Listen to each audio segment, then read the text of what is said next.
জাতীয় ঐকমত্য কমিশনের বৈঠকের মধ্য দিয়ে অন্তর্বর্তী সরকারের দ্বিতীয় ইনিংস শুরু হয়েছে বলে মন্তব্য করেছেন সরকারের প্রধান উপদেষ্টা অধ্যাপক ডক্টর মোহাম্মদ ইউনূস।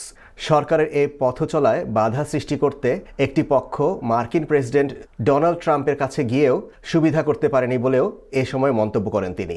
শনিবার 15 ফেব্রুয়ারি রাজধানীর বেইলি রোডে ফরেন সার্ভিস একাডেমিতে জাতীয় ঐকমত্য কমিশনের সঙ্গে বিএনপি, জামায়াতে ইসলামী, ইসলামী আন্দোলন ও 12 দলীয় জোট এবং গণ অধিকার পরিষদ সহ বিভিন্ন রাজনৈতিক দলের বৈঠকে এসব মন্তব্য করেন প্রধান উপদেষ্টা। ডক্টর ইউনূস বলেন, অন্তর্বর্তী সরকারের দ্বিতীয় ইনিংস শুরু হয়েছে, আর এই পথ চলায় বাংলাদেশের জনগণ ও বিশ্ব সম্প্রদায়ের সমর্থন আছে। ট্রাম্পের কাছে গিয়েও সুবিধা করতে পারেনি একটি পক্ষ।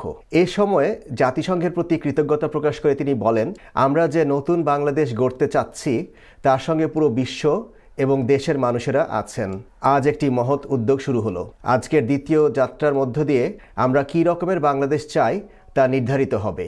প্রধান উপদেষ্টা বলেন, জাতিসংঘের যে প্রতিবেদনটি এসেছে তার মাধ্যমে পুরো বিশ্ব জানতে পেরেছে যে কেমন নৃশংস হত্যাযজ্ঞ চালিয়েছিলেন হাসিনা। সংস্কার প্রসঙ্গে তিনি বলেন, সংস্কার রাজনৈতিক দলগুলোকেই করতে হবে, কমিশন ও সরকার সহযোগিতা দেবে।